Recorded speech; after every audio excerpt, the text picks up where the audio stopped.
Let's look at some liturgy real quick. We're going a bit longer in our study tonight. Those of you who are with me live class, bear with me for one moment.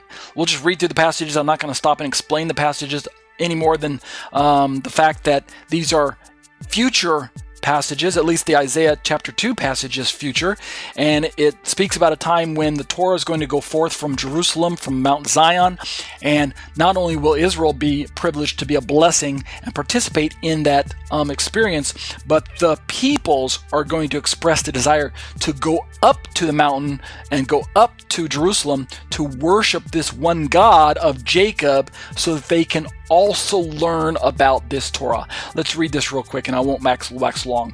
Isaiah 2, starting in verse 1, we're going to read verse 1, 2, 3, and 4 tonight, the whole passage. Isaiah 2:1 says, the word that Isaiah the son of Amoz saw concerning Judah and Jerusalem. Verse 2, it shall come to pass in the latter days that the mountain of the house of the Lord shall be established as the highest of the mountains, and shall be lifted up above the hills, and all the nations shall flow to it. Verse 3, and many people shall come and say, come, let us go up to the mountain of the Lord, to the house of the God of Jacob, that he may teach us his ways, and that we may walk in his paths. Wow, that's interesting. Right? Peoples of the nation saying, let's go learn about the God of Jacob and about his ways and walking in his paths. Yeah, isn't that what we're talking about doing right now? Why do we got to wait till the end times for this to happen? Let's just do it now, okay? Let's go and worship the God of Jacob and ask him to teach us his ways so that we can walk in his paths. Let's do it right now. The verse continues, for out of Zion shall go forth the law and the word of the Lord from Jerusalem. And then verse 4, there's no 4 there. He shall judge between the nations and shall decide disputes for many peoples, and they shall beat their swords into plowshares and their spears into pruning hooks. Nation shall not lift up sword against nation, neither shall they learn war anymore. We know this is a future passage because currently in a dozen places around the world, men are learning and practicing war. Yeah, that's right. Still going on. All right, let's go back up and read the Hebrew real quick, starting over on that side of the page. The Hebrew says, Hadavar asher chazal Yeshayahu ben Amoz al Yehuda v'Yerushalayim. Verse 2, V'haya ba'achrit hayamim nachon yiyeh har beit Adonai b'rosh heharim v'nisa migvaot v'naharu elaiv kol hagoyim. Verse 3, V'halchu amim rabim v'amru lechu v'na'eleh el har Adonai el beit Elohei Yaakov v'yorenu midrchaiv v'neilcha be'orchotaiv ki mitzion Tetze Torah u'devar Adonai mi Yerushalayim. And verse 4, V'shafat ben hagoyim ha v'ha-hokiach la'amim rabim v'chittu harvatam la'itim v'hanitotehim lemaz merot lo yisa goy el goy cherev lo yilmedu od milchama. And that'll do it for the Hebrew liturgy for tonight. Let's turn real quick to the book of Galatians chapter 2 and read these passages as well for part of our liturgy from the Hebrew. Starting in verse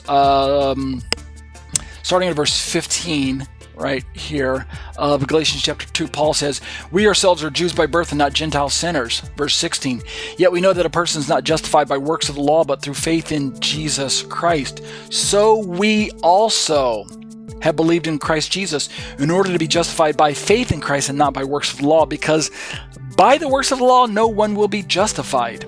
Verse 17, but if in our endeavor to be justified in Christ we too were found to be sinners, is Christ then a servant of sin? Certainly not. Verse 18, for if I rebuild what I tore down, I prove myself to be a transgressor. Verse 19, for through the law I died to the law so that I might live to God. Verse 20, I've been crucified with Christ. It is no longer I who live, but Christ who lives in me. And the life I now live in the flesh, I live by faith in the Son of God who loved me and gave himself for me. Verse 21, I do not nullify the grace of God, for if righteousness were through the law, then Christ died for no purpose. Powerful verses. I wish I could go back and exegete it, but wait a minute, I already did. go and watch my commentary series or read my commentary on Exegeting Galatians available at my website at tetzetorah.com, and you can understand where I think Paul's going with those particular passages. Let's go back and read the Greek real quick, starting right there. The Greek says, Hemes phuse judaioi kai uk ex ethnon hamartoloi.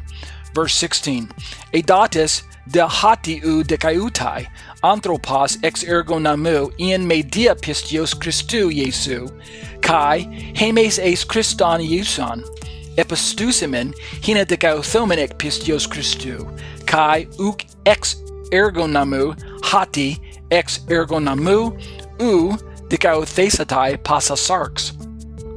Verse 17, E de zetuntis dekaiothenai, in Christo eurethamen, kai autoi hamartoloi ara Christos hamartias, diakonos me genoita.